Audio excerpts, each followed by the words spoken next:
Assalamualaikum warahmatullahi wabarakatuh. Mungkin ada yang bertanya, perlukah tadabbur ini menangis, mengalir air mata?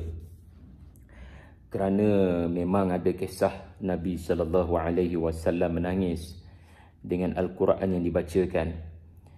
Jadi ada satu pandangan yang menarik daripada Dr. Aqil bin Salim dalam Qawaidu Tadabburil Quran.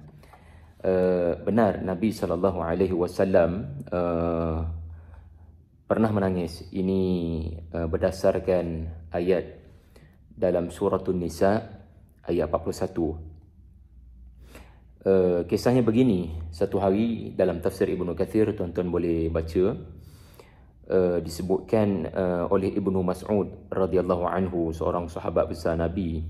Pada satu hari Nabi meminta kepada Ibnu Mas'ud untuk ikra' alayya, ya, boleh tak kamu bacakan Quran kepada saya?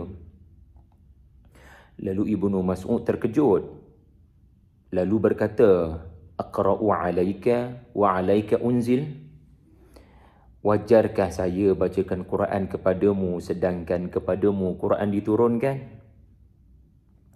Lalu Nabi SAW bersabda, na'am, inni uhibbu an asma'ahu min ghairi.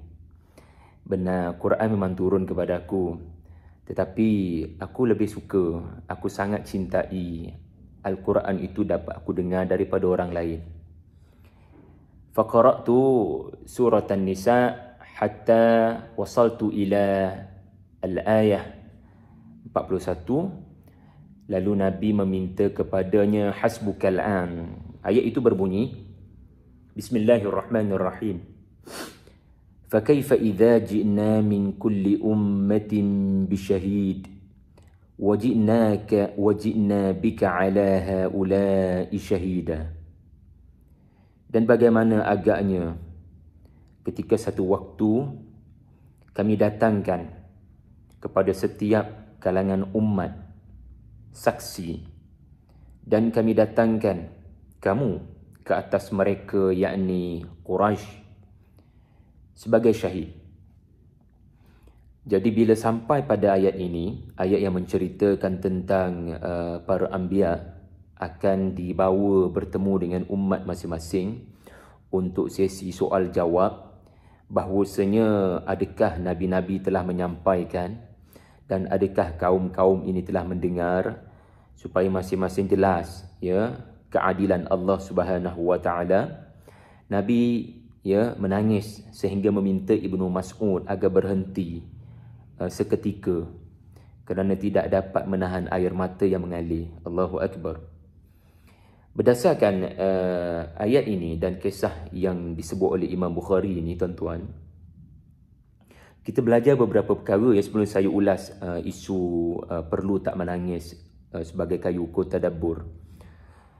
Pertama sekali kita belajar macam mana pentingnya mentafsirkan ayat dengan ayat. Dan ini bukan legasi yang tidak ada daripada Nabi SAW. Bagaimana Nabi memahami syahid itu adalah Rasul. Bagaimana Nabi memahami syahid dan itu sebagai Rasul kalau bukan berdasarkan Al-Quran yang sudah diturunkan sebelumnya. Ya, seperti surah Az-Zumar ayat 69. Di situ diterangkan siapakah syahid yang akan dibawa pergi kepada setiap umat. Maka Allah berfirman pada ayat 69 surah yang ke-39 ini, Az-Zumar. Bismillahirrahmanirrahim. Ayat 69, maafkan saya. وَنُفِخَ فِي الصُّورِ فَصَعِقَ مَنْ فِي السَّمَاوَاتِ وَمَنْ فِي الْأَرْضِ إِلَّا مَنْ شَاءَ اللَّهُ ثُمَّ نُفِخَ فِيهِ أُخْرَى فَإِذَا هُمْ قِيَامٌ يَنْظُرُونَ وَأَشْرَقَتِ الْأَرْضُ بِنُورِ رَبِّهَا وَوُضِعَ الْكِتَابُ وَجِيءَ بِالنَّبِيِّينَ وَالشُّهَدَاءِ. Dan didatangkan, ya, kepada manusia, ya, selepas Allah Subhanahu wa taala meletakkan buku catatan masing-masing, didatangkan kepada mereka para nabi dan para saksi untuk diputuskan hukuman dengan seadil-adilnya. Jadi pertama sekali kita belajar macam mana pentingnya tafsirkan ayat dengan ayat supaya kita tidak bermudah-mudahan dalam memahami sesuatu kalimah yang kelihatan umum. Yang kedua, kita belajar di sini macam mana Nabi SAW mengajar kita. Kadang kalau kita baca Quran, kita tak rasa. Tetapi dengan sahabat kita, orang lain yang barangkali bacaannya lebih baik daripada kita. Ini bukan menunjukkan bacaan Nabi, bacaan Ibnu Mas'ud lebih baik daripada Nabi. Tidak, bacaan Nabi pastinya yang terbaik. Cumanya, dalam konteks kita, kadang-kadang terkesan dengan satu ayat itu berlaku bila kita dengar orang lain bacakan. Barangkali sedap tak sedap bacaan tu nombor dua. Tetapi soal kita mendengar ataupun diperdengarkan Quran, itu barangkali lebih berkesan daripada kita membaca Al-Quran.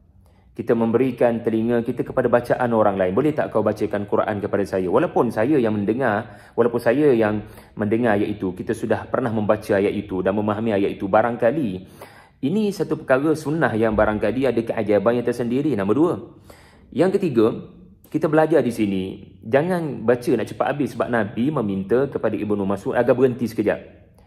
Nabi meraihkan emosinya yang tidak dapat menahan air mata. So Nabi berkata, hasbukal an, tolong stop sekejap, jangan teruskan bacaan.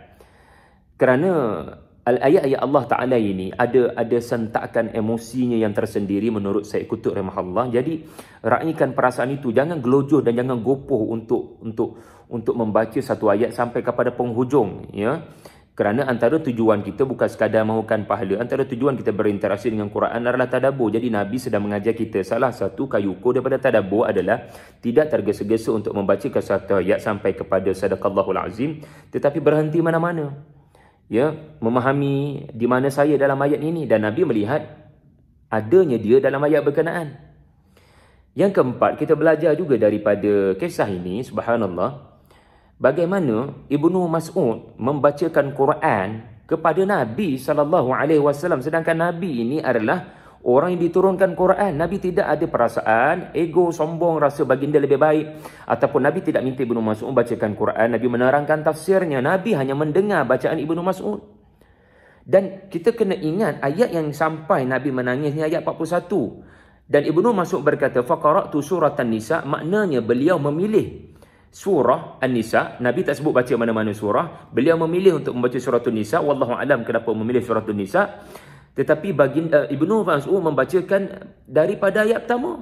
Faqara'tu surat An-Nisa. Barangkali, saya tak tahulah sebab tidak jelas daripada riwayat. Tetapi barangkali dibaca daripada awal. Dan ayat yang kita sebut tadi, ayat 41, nak katanya bukan pendek. 41 ayat dalam surah An-Nisa ini, berapa muka surat yang perlu dilalui.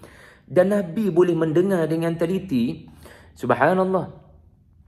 Bagaimana generasi terdahulu dibina dengan kecaknaan, sensitif dengan bacaan Al-Quran, walau panjang mana bacaan Al-Quran itu sendiri dibacakan. Nabi pernah membacakan suratul A'raf masa solat maghrib dan makmum para sahabat.